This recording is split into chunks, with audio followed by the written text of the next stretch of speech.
Hi, it's Luke, and in this tutorial we're going to be considering lung volumes, and we're going to be considering some new terminology. We're going to be thinking about things like functional residual capacity and residual volume and inspiratory reserve volume, and hopefully demystifying some of that terminology. And the benefit of this will be if you can understand what those words mean, if you can understand the concepts, when we then move on to thinking about pathology, and by which I mean thinking about things like obstructive pulmonary disease or restrictive lung disease, things like this. We've then got both the terminology and the concepts to be able to understand those more fully, and ultimately to be able to sort of understand and help our patients as best we can. Okay. Now, when you've been doing some reading around anatomy and physiology in the past, whether you've been going to your textbooks or whether you've been looking at things online, you'll no doubt have seen some complicated looking diagrams where they show waveforms and things like FRC and RV and these sort of slightly abstract concepts relating to lung volumes. Okay, and hopefully during this tutorial we're going to demystify that a bit and give you a sort of a demonstration of what those lung volumes really look like in real life. Okay, so the first lung volume that we're going to consider is something called your tidal volume, and this is the amount of air that is moved in and out of your lungs when you're breathing very restfully. So just your diaphragm just gently doing that type of breathing that you're not even aware of until somebody starts playing a YouTube tutorial about breathing. Okay, and I'm going to draw it on my super high tech presentation equipment. So this is my kids whiteboard. So as I draw my line towards the top, that's breathing in. As I draw the line towards the bottom, that's breathing out.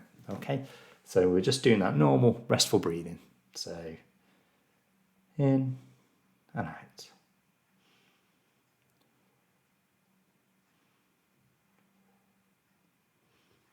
Okay, so it's quite a small volume of breath that's just being moved in and out at any given time, and we refer to this as tidal volume.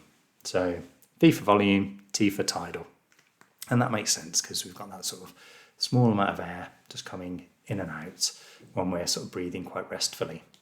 Okay, now when you look at your textbooks or your online tutorials or wherever you're looking, there's often quoted at about 500 mils, but just as there's no such thing as a 70 kilogram male walking around that we base all our drug doses on and things, there's probably not anybody that breathes exactly 500 mils of air, unless they're sedated and being sort of ventilated and somebody's controlling that. So it's obviously going to change a bit between people of different shapes and sizes, but it's just this small volume of air that's moving in and out the lungs.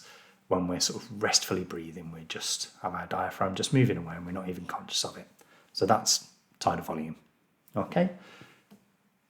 The next volume I'm going to mention is when we, from this restful baseline, okay, and without breathing out forcefully, just from this relaxed, restful baseline, we then breathe in and stretch our chest and our lung tissue as far as it will possibly go. So I'm going to demonstrate that now. I've done a few nice relaxed breaths that I wasn't even perhaps aware of, and then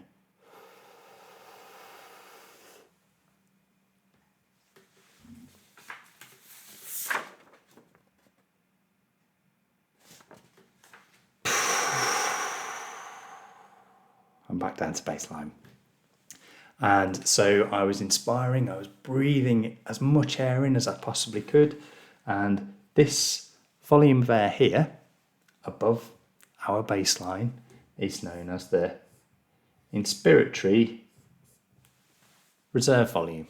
Okay, so this is the volume of breath we can bring into our chest when we breathe in as hard as we possibly can until we can't breathe in anymore above that normal restful baseline. And that is our inspiratory reserve volume. Okay, so I'm going to take a few more just nice relaxed breaths. Okay,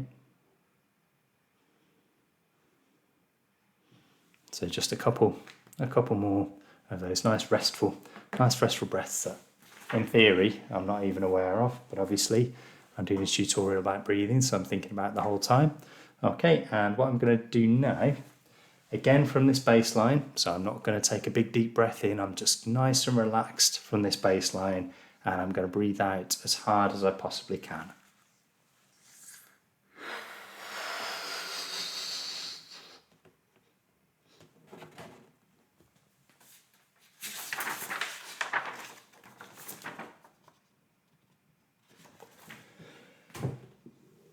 Right, back up to baseline, okay, and this is my ERV, okay, and that's my expiratory reserve volume, okay, and again from this nice relaxed baseline, if I breathe out as hard as I possibly can until I can't breathe out anymore, force as much air out of my lungs, out of my chest as I possibly can, this volume is referred to as my expiratory reserve volume. Okay, so we're now getting a bit of a muddle. There we go, that's fine. So I'm just going to take a few nice regular breaths in and out. Okay, and we're back at our baseline. Okay, nice and relaxed. Well, what happens when we put these two things? What happens when we put these two things together? Okay, so we're going to take our maximal inspiration, so our maximal deep breath in, and then we're going to force the air out as hard as we possibly can. Okay, and this tidal volume, this volume rather, is referred to as our. So watch this.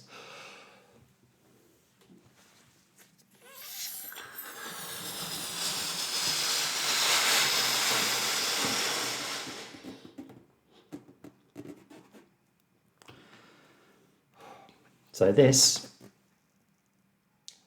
is my vital capacity within a balloon. Okay, so I've breathed in as hard as I possibly can and then breathed out as hard as I possibly can. And this volume here is my vital capacity. Okay, so vital capacity is the sum of your inspiratory reserve volume, your tidal volume, and then your expiratory reserve volume all put together.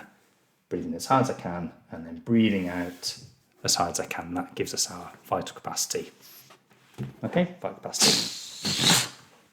Right. So, and we'll just do a few normal breaths there again.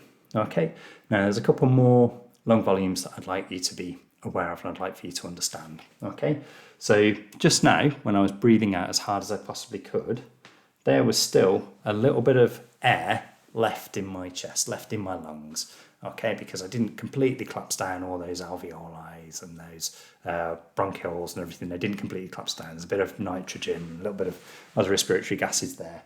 And this tiny volume, well, not tiny, but this small volume that remains in my chest is referred to as the residual volume, okay? It's what's left over in my chest after I've breathed out as hard as I possibly can. Okay, and this residual volume is absolutely vital because it means it's then easier for me to then breathe in again. I don't have to overcome that resistance of just opening everything up again. This is residual volume. The final lung volume that I'd like you to be aware of and I'd like you to understand is something called the functional residual capacity.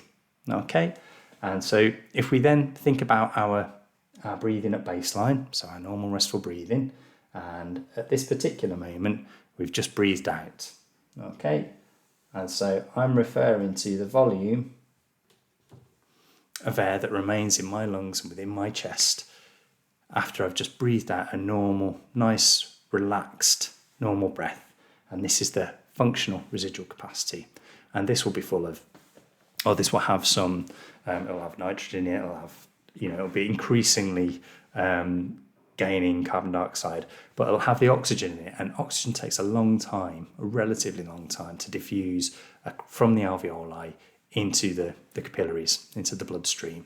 And it's this air here within the lungs that is whereby that gas is sort of moving, that oxygen is moving from the alveoli into the bloodstream. This is what's sort of buying the time for that, this functional residual capacity. As you imagine, if this gets smaller, then your ability to oxygenate your blood also reduces. Okay, so to sum up, we've introduced some technical terms to do with breathing, some lung volume terms.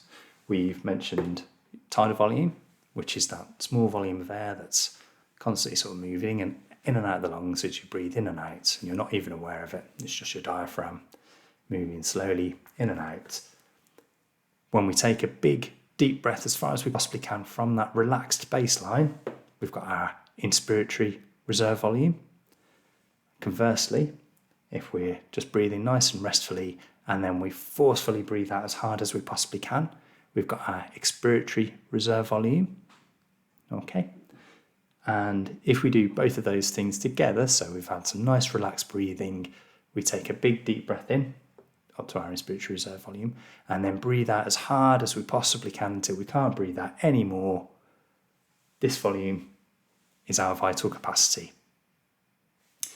And because we're unable to breathe out all of the air from within our chest, all the air from within our lungs, there's a small amount of air left within the lungs, and that is called our residual volume. And the final technical term related to lung volumes that we've discussed is our functional residual capacity, which is the volume of air that is within the lungs after we've breathed out during our normal, restful breathing.